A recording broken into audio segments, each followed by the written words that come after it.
Assalomu alaykum. Bugungi brifingda O'zbekiston Nogironlar assotsiatsiyasining 2024-yilda amalga oshirgan ishlari to'g'risida qisqacha to'xtalib o'tamiz. Yutuqlarimiz haqida gapirishdan oldin tashkilotimiz bilan tanishtirishga ijozat bersangiz. O'zbekiston Nogironlar assotsiatsiyasi bu noyob tashkilot bo'lib, u turli toifadagi nogironligi bo'lgan shaxslar guruhlari manfaatlarini ifodalovchi 50 ta tashkilotni birlashtiradi. Bu esa assotsiatsiyaga o'z faoliyatida nogironligi bo'lgan shaxslarni barcha toifalarning ehtiyoj va manfaatlarini keng qamrovda inobatga olish imkonini beradi, ya'ni cross nogironlik. Bizning nogironligi bo'lgan shaxslarning huquq va manfaatlarini himoya qilish bilan shug'ullanadigan eng yirik jamoat tashkilotlari uyushmasimiz. Bizning asosiy maqsadimiz har bir insonning to'laqonli hayot kechirishi, ta'lim olishi, mehnat qilishi va jamiyat hayotida faol ishtirok etishi uchun teng imkoniyatlarga ega bo'lgan inklyuziv jamiyat yaratishdir. Keling endi 2024-yilda amalga oshirilgan asosiy faoliyat yo'nalishlarimizga to'xtalib o'tsak. Birinchi asosiy va muhim yo'nalishimiz bu qonunchilik bilan ishlash.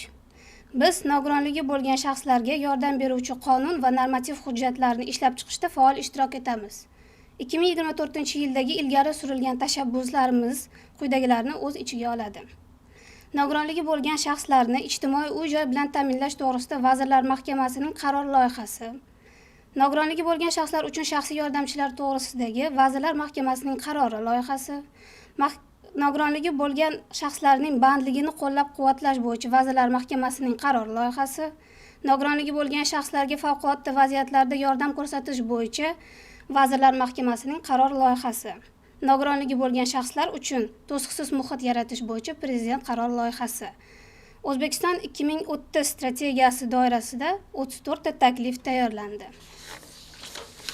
Nogironligi bo'lgan shaxslarning huquqlari to'g'risidagi qonunga odil sudlov, saylovlar va ta'lim olish imkoniyatlarini yaxshilash maqsadida o'zgartirishlar va qo'shimchalar kiritish bo'yicha tashabbuslar ilgari surildi. Nogironligi bo'lgan shaxslarni jismoniy reabilitatsiya qilish va ularni sportga jalb etishga takliflar ishlab chiqildi. Ikkinchi yo'nalishimiz jamoatchilik nazorati va ijtimoiy hamkorlik. O'zbekiston Nogironlar assotsiatsiyasi 2024-yilda jamoatchilik nazorati doirasida quyidagi ishlarni amalga oshirdi. Toshkent shahrida jamoat transportidan foydalanish imkoniyatlarini va to'siqsiz muhit mavjudligiga monitoring o'tkazildi va Transport vazirligiga tegishli tavsiyalar tayyorlandi. Shuningdek, teatr va turizm obyektlari ham monitoringdan o'tkazildi. Toshkent shahrida qurilayotgan 650 ta binoda nogironligi bo'lgan shaxslar uchun to'siqsiz muhit mavjudligi bo'yicha jamoatchilik ekspertizasi o'tkazildi. Ijtimoiy himoya, bandlik va tibbiyot masalalari bo'yicha jamoatchilik eshituvlari tashkillashtirildi va o'tkazildi. Favqulodda vaziyatlar vazirligi bilan birgalikda nogironligi bo'lgan shaxslarga favqulodda vaziyatlarda yordam ko'rsatish bo'yicha amaliy seminar o'tkazildi. Uchinchi yo'nalishimiz ta'lim va rivojlanish. Biz nogironligi bo'lgan shaxslarni o'qitish va rivojlantirishga katta e'tibor qaratamiz. 2024-yilda nogironligi bo'lgan shaxslarning bilimini oshirish va rivojlanishiga qaratilgan quyidagi tadbirlar o'tkazildi. Inklyuziv ta'lim, bandlik va nogironlar huquqlari bo'yicha seminarlar, nogironligi bo'lgan 25 nafar shaxslar uchun tadbirkorlik ko'nikmalari bo'yicha kurslar, reabilitatsiya texnologiyalari bo'yicha amaliy seminar, ijtimoiy hamkorlik masalalariga bag'ishlangan davra suhbati.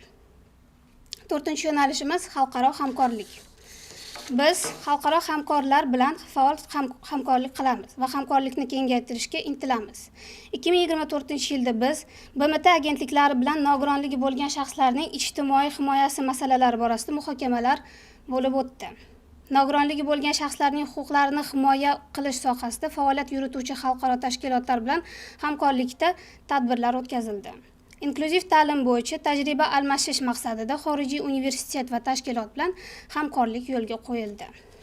Xulosa qilib shuni aytish joizki, biz har bir inson sog'lig'idan qat'iy nazar o'z huquqlaridan foydalana oladigan va to'liq hayot kechira oladigan jamiyat yaratishga intilamiz. Bizni qo'llab-quvvatlagan barcha hamkorlarimizga minnatdorchilik bildiramiz va kelgusida yanada samarali hamkorlik qilishimizga umid qilamiz. E'tiboringiz uchun rahmat.